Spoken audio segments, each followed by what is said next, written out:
Hello everyone, welcome back. In last class we discussed about outstanding, prepaid, accrued or unearned and related outstanding expenses, how we are present in the accounting equation and other item also, prepaid expenses, accrued income and unearned income. Today we are going to start here question number 6 with additional information, that is advance, outstanding, advance payment and outstanding. So this question has been selected here. The number one transaction is Harish started business with case 1,80,000 rupees. Means there is two account. Number one is case and number two is capital.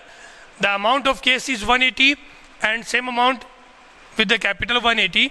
Means there is total two transaction, case and capital account. Second one is purchase goods for case 60,000 and on credit 30,000. Means जो आप लोगों ने goods purchase किए हैं उस goods purchase में case and credit total goods is 90. Last video के अंदर एक्सप्लेन भी किया हुआ था क्वेश्चन, फिर भी देख लीजिए 60,000, 30,000, 90,000 आप लोगों के टोटल गुड्स की वैल्यू हुई. 60,000 केस में, 30,000 क्रेडिट में. तो इस तरीके से इसका ट्रांजेक्शन को प्रेजेंट करेंगे. Sold goods for case 40,000 and costing of the goods is 24,000. तो sales price 40,000, cost price 24, mean 16,000 का प्रॉफिट यहाँ पे रहेगा. Next one is rent paid 5,000 and outstanding rent is 2,000. The is total payment of rent is 5,000 only and total loss means total capital amount will be show in the capital is 5 + 2 = 7,000. Okay, sold goods on credit 50,000 and the cost price of the goods is 38,000. Same जैसे वैसे किया था, but there is the data will be created in the asset side. And next one is the salary paid in advance 3,000. Advance payment means prepaid expenses. तो इसको अपन लोग show करेंगे. तो चलो स्टार्ट करते हैं क्वेश्चन सोल्व करना. क्वेश्चन जब अपन सोल्व करते हैं तो सबसे पहले इसके अंदर अकाउंट के अकॉर्डिंग एंट्री बनानी है और एंट्री के लिए सबसे पहले फॉर्मेट चाहिए अकाउंटिंग इक्वेशन के लिए. तो इसका फॉर्मेट तैयार करते हैं. अकाउंटिंग इक्वेशन के लिए जो फॉर्मेट होता है वो आप लोगों ने खूब क्वेश्चन कर चुके अब तक, तो अच्छे से समझ में भी आ गया होगा कि कैसे करना चाहिए. जिसमें फर्स्ट कॉलम अपन लोग सीरियल नंबर का लेते हैं, सीरियल नंबर. सेकेंड कॉलम में ट्रांजेक्शन को शो करते हैं. जो ट्रांजेक्शन शो करते हैं उसको अपन लोग पार्टिकुलर्स बोलते हैं. पार्टिकुलर्स के बाद में नेक्स्ट जो कॉलम लेंगे वो लेंगे एसेट्स का, लायबिलिटीज़ और कैपिटल. तो कैपिटल का पोर्शन ले लेते हैं. ये कैपिटल का कॉलम रहा. कैपिटल के कॉलम के बाद में कैपिटल का कॉलम बनाते पहले कैपिटल, ये capital plus assets equal to liabilities plus capital है ना. तो ये लायबिलिटीज़ का कॉलम बनेगा equal assets equal to liabilities plus capital. ये अकाउंटिंग इक्वेशन का अपना फॉर्मेट तैयार हुआ. जो डिटेल्स शो करनी है फॉर्मेट ज़रूर बनाइएगा कंप्लीट. सीरियल नंबर मेंशन करते हैं यहाँ पे. तो सीरियल नंबर, पार्टिकुलर्स, ट्रांजैक्शन जो आएगा particulars, assets equal to liabilities plus capital. ये अपना अकाउंटिंग इक्वेशन का फॉर्मेट तैयार हुआ. अब फर्स्ट ट्रांजेक्शन दिया, Harish started business with case 1,80,000. Number one, business started with case. Column जो इसमें बनाओगे बिजनेस जो आपने स्टार्ट किया है, तो मैंने आपको एक्सप्लेन किया था कि एक तो केस का कॉलम बनेगा. बिजनेस में केस आया है, एक अकाउंट केस है और दूसरा कैपिटल है. तो अपन एक केस का कॉलम बना लेते हैं, दूसरा कैपिटल का. यहाँ लिखा केस का ट्रांजेक्शन हर एक अकाउंट में स्टार्टिंग इसी से होती है मोस्टली. तो ये केस का कॉलम बना और कैपिटल का कॉलम ऑलरेडी अपन ने तैयार कर रखा है. वैल्यू दी है 1,80,000, यहाँ शो कर देते हैं 1,80,000 केस के कॉलम में और same amount in capital column 1,80,000. Cash and capital. First transaction complete. अब second transaction, purchase goods for cash and credit. Second transaction is goods purchase on cash and credit. Cash में आप लोगों ने goods purchase किया 60,000 और credit में goods purchase किया है 30,000. तो मतलब टोटल गुड्स कितना आया बिजनेस के अंदर, 60 + 30 मतलब 90,000 का गुड्स बिजनेस में आया है. तो कॉलम बनाएंगे गुड्स का, जिस चीज़ को अपन रीसेल करते हैं उसको गुड्स बोलते हैं. तो उसका टोटल बना 90,000 का गुड्स आया बिजनेस में, ये गुड्स में इंक्लूड कर दिया. अब डिफरेंस देखिएगा, 60,000 in cash and 30,000 in credit. जो कैश में है उसके एवज में अपन ने कैश का पेमेंट किया है, तो कैश के कॉलम में से 60,000 माइनस कर देता हूँ. तो ये 60,000 माइनस की वैल्यू को ब्रैकेट में शो करते हैं, इसलिए अपन ने यहाँ पे 60,000 वैल्यू शो की. And 30,000 in credit. Credit means we have to pay in future that is known by our liability. So we will mention in the liability side as a name of creditors. The total value is 30,000 our liability of the business according to this transaction. Check करते हैं particular transaction को, 60 minus 90 plus then 30,000 balance of assets and liability side 30,000 liability and 0 of this transaction, particular transaction means 30,000 of liabilities plus capital. So the balance is equal. Now we have to calculate the balance of total transaction of first and second. Let's calculate 180 minus 60 then 1,20,000 balance of cash, 90,000 balance of goods, 120 plus 90 sorry 120 plus 90 equal to 2,10,000 balance of asset side equal liability side balance is 30,000 plus 180 means capital और liability का जो total वो भी कितना हुआ 2,10,000. Accounting equation अपनी prove हो रही है, मतलब सही है. यहाँ अपन मेंशन कर देते हैं, ये अपन ने जो कैलकुलेट किया हुआ है बैलेंस. थर्ड ट्रांजेक्शन करें number 3, sold goods for cash ₹40,000 and cost price of goods is 24,000. तो sold goods sold for cash में सेल किया आप लोगों ने. अब इसमें आप लोगों को देखना कि जो कॉस्ट प्राइस दी हुई 24,000, सबसे पहले इसको शो कीजिएगा कितने रुपए की कॉस्ट का गुड्स आप लोगों ने सेल किया है. गुड्स में से माइनस करेंगे तो 24,000 की गुड्स की वैल्यू है, उसको अपन माइनस कर देते गुड्स में से. ये गुड्स में से चला गया. जो आप लोगों ने सेल किया है वो कैश में किया है और वो वैल्यू है सेल्स प्राइस वो कितनी है 40,000. मतलब 24,000 की गुड्स को आपने 40 में सेल किया है, तो इसको अपन लोग कैश में शो करेंगे 40,000. ये बिजनेस में कैश इंक्रीज हुआ है तो 40,000 इसमें अपन लोगों ने शो कर दिया. Difference between the cost price and sales price is are profit. The profit value is 16,000 and 16,000 is the part of owner, so it will be present in the capital portion means capital side, capital column. Now we have to calculate the balance of after third transaction. So balance, the total value of cash is 120 before this transaction. Now 40,000 sales value of the goods. The total value of cash is 120 plus 40 equal to 1,60,000. In goods 90,000 minus 24 then 66,000 value of remaining goods. 90,000 का था, 24 का आपने cell कर दिया तो remaining goods कितना रह गया 66,000. उसके बाद में आगे कोई ट्रांजेक्शन है नहीं, लायबिलिटी में कोई चेंज नहीं हुआ, तो जो लायबिलिटी का बैलेंस था वो कितना है 30,000, वही बैलेंस अब रहा है. प्लस 180 कैपिटल पहले थी 16 की ओर आ गई तो 1,96,000 कैपिटल का बैलेंस हुआ.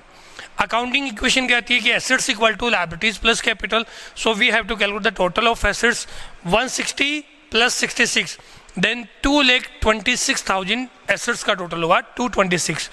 अब इसमें भी 196 प्लस 30 करोगे तो कितना होगा 2,26,000. मतलब एसेट्स दो लायबिलिटी और कैपिटल के सम की इक्वल है, तो अपनी अकाउंटिंग इक्वेशन प्रूव हो रही है, सही है. अभी तक अपन ने जो ट्रांजेक्शन किया है कंप्लीट है. Now fourth transaction. अब इस पॉइंट के लिए ये क्वेश्चन सेलेक्ट किया गया है और ये पॉइंट बड़ा इंपॉर्टेंट है, इसको आप लोगों को देखना है। Rent paid 5000 and rent outstanding 2000, यहाँ लिखेंगे rent paid 5000 and outstanding rent जिसकी वैल्यू दी हुई है 2000। इस तरीके से अपन ने लिखा। अब रेंट पे किया तो रेंट पेड की एंट्री अपन लोग कैसे शो करते हैं, पहले मान लेता हूँ कि आउटस्टैंडिंग रेंट नहीं, ये सिंपल ट्रांजेक्शन है, आप लोगों ने बाकी क्वेश्चन में भी किया है। तब अपन कैसे करते थे, रेंट पेड है तो कैश से पेमेंट किया होगा, तो एक तो कैश का अकाउंट हुआ और दूसरा जो अकाउंट हुआ किसका हुआ, रेंट का। कैश के अकाउंट को अपन लोग यहाँ कैश में माइनस करते हैं 5000, तो अपन लोग यहाँ पे माइनस कर देंगे क्योंकि अपने पास से कैश माइनस हुआ है, चला गया बैलेंस। और ये 5000 अपन लोग कहाँ शो करते हैं, कैपिटल में, क्योंकि ये बिजनेस के लिए एक्सपेंसेस है और एक्सपेंसेस को अपन लोग यहाँ पे शो कर देते हैं, कैपिटल में भी माइनस हो गया। ये तो सिर्फ इतना ही है, रेंट पेड है तो उसका ट्रांजेक्शन किया। अब कह रहा आउटस्टैंडिंग रेंट। अब जब मैंने एक्सप्लेन किया था आउटस्टैंडिंग प्रीपेड एक्रूड अर्नड, तो मैंने आपको बताया था आउटस्टैंडिंग का मतलब क्या होता है, expenses that have been due but not paid. Due हो गया लेकिन पेमेंट नहीं किया। अब ड्यू हुआ है तो अपने लिए क्या हुआ है, बिजनेस के अंदर लॉस है। अब लॉस है तो उसको अपन लोग यहाँ पे प्रेजेंट करेंगे, शो करेंगे कि कैसे अपन लोग लॉस का पेमेंट करेंगे। अब इन फ्यूचर जिसका पेमेंट करना अभी तक तो नहीं किया, इन फ्यूचर उसका अपन लोग पेमेंट करेंगे। इन फ्यूचर जिसका पेमेंट होता है वो अपने लिए क्या होती है, लायबिलिटी। तो इसको यदि अपन रेंट आउटस्टैंडिंग रेंट है उसको अपन लोग कहाँ शो करते हैं, लायबिलिटी में शो करते हैं 2000। लायबिलिटी पहले 30 थी, अब 2000 का और करेंगे, मतलब वैल्यू प्लस में आएगी। टोटल लायबिलिटी कितनी होगी, 32000। तो यहाँ करते हैं। और दूसरा क्या क्या करते हैं, 2000 इसके अंदर माइनस करोगे कैपिटल के अंदर।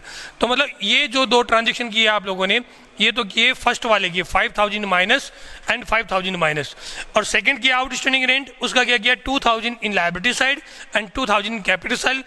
लायबिलिटी इंक्रीज हुई है, प्लस में शो किया है, और ओवरऑल बिजनेस का प्रॉफिट कम हुआ है इसलिए कैपिटल में माइनस किया है। अब दोनों को कंबाइंड एंट्री की हुई है, दोनों की एक साथ में एंट्री की है, तो कैसे करोगे, 5000 एज इट इज रहेगा, इसमें भी एक ही ट्रांजेक्शन है 2000, ये भी एज इट इज रहेगा। उसके बाद में अपने पास में जो दिया हुआ है 5 और 2 दोनों वैल्यू माइनस में, तो इन दोनों का आप सॉरी इन दोनों का आप लोग क्या करोगे, साथ में शो करोगे। 5 + 2 = 7000 इन माइनस। देखिएगा फिर से रिपीट कर रहा हूँ पूरा पोर्शन जो बताया है। Rent paid 5000, in rent paid there is two account, one is rent and second is cash. At the time of cash we deduct the total cash by 5000 and 5000 in capital side. Second one is the outstanding rent. In outstanding rent means expenses due but not paid, or this is our liability, so we have to present in the liability side. And second one is our loss, so we will present in the capital portion. तो loss से capital decrease हुई, यहाँ show किया, but liability increase हुई। पहले 30 का payment करना था, अब रेंट और बन गया तो 2000 रेंट का भी पेमेंट करना, टोटल लायबिलिटी इज 32000। इस तरीके से शो करोगे। Now we have to calculate the balance of after fourth transaction, that is the value of first one is cash balance. In balance value of cash 160 - 5 then 1,55,000। Second one is 66,000 value of stock और goods. In liability side 30 + 2 = 32,000 plus 196 - 7 then 1,89,000 value of capital. अब check करते हैं accounting equation को, क्या accounting equation सही है क्या। Total assets = liabilities plus capital. तो टोटल एसेट्स देखते हैं 155 + 66, देखो यहाँ पे 155,000 एंड 66,000, ये एसेट्स का टोटल हो रहा है। 6 + 5 = 1, 11 एंड 12 एंड 2,21,000 किसका हुआ, एसेट्स का टोटल हुआ। अब लायबिलिटी और कैपिटल का भी इतना ही होना चाहिए। अकाउंटिंग इक्वेशन तो ये कह रही है, लायबिलिटी का टोटल दिया 32,000 और कैपिटल का टोटल दिया 1,89,000। 9 + 2 11, 9 + 3 12, 2,21,000, इसका भी टोटल कितना ही हो रहा है, वही हो रहा है। मतलब अपनी अकाउंटिंग इक्वेशन प्रूव हो रही है। सेम वैल्यू यहाँ पर अपन लोगों ने कैलकुलेट किया है और वही वैल्यू अपन लोगों की यहाँ पे बनी है। अब देखिएगा नेक्स्ट ट्रांजेक्शन लिखते हैं, इसको चेक जरूर कीजिएगा हर एक ट्रांजेक्शन के बाद में, ताकि गलत नहीं हो। जब एक बार प्रैक्टिस हो जाएगी फिर चेक करने की जरूरत नहीं रहेगी, लास्ट में बैलेंस कैलकुलेट करोगे वो भी काफ़ी है। नंबर 5 है sold goods on credit 50,000 of the cost price of 38,000। तो 5 number goods sold on credit. Goods sold on credit. The value of goods is 38,000.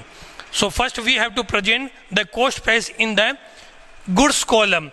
The value of goods is 38,000. Means goods अपने business से चला गया, 38,000 minus कर दिया. And the sales price is 50,000. अब 50,000 का आप लोगों ने गुड्स सेल किया है, बट ये जो सेल हुई है वो क्रेडिट में हुई है, उधार में आप लोगों ने सेल किया है. जब कैश में करते हैं तो अपन लोग इस वैल्यू को कैश में प्लस कर देते 50,000 को, लेकिन कैश में तो नहीं हुआ. इन फ्यूचर अपन जिस पर्सन से अमाउंट रिसीव करते हैं उसे डेटर बोलते हैं, और वो अपनी एसेट्स है, क्योंकि वहाँ पे अपनी ओनरशिप शो हो रही है. तो एसेट्स में एक कॉलम और बनेगा, और वो कॉलम बनेगा डेटर्स का. उसको अपन लोग यहाँ शो करेंगे. डेटर्स में 50,000 आप लोगों को शो करना है. 38,000 कॉस्ट प्राइस है, 50,000 सेल्स प्राइस है. Difference between 38 and 50 means 12,000 is the profit of business, and profit is the part of capital, so we have to present in the capital column, that is 12,000. Clear? Okay, now we have to calculate the balance of our question. First one is case balance. In balance 1,55,000 as it is, because there is no change in the case. Second one is goods. Before this transaction the balance of goods was 66,000.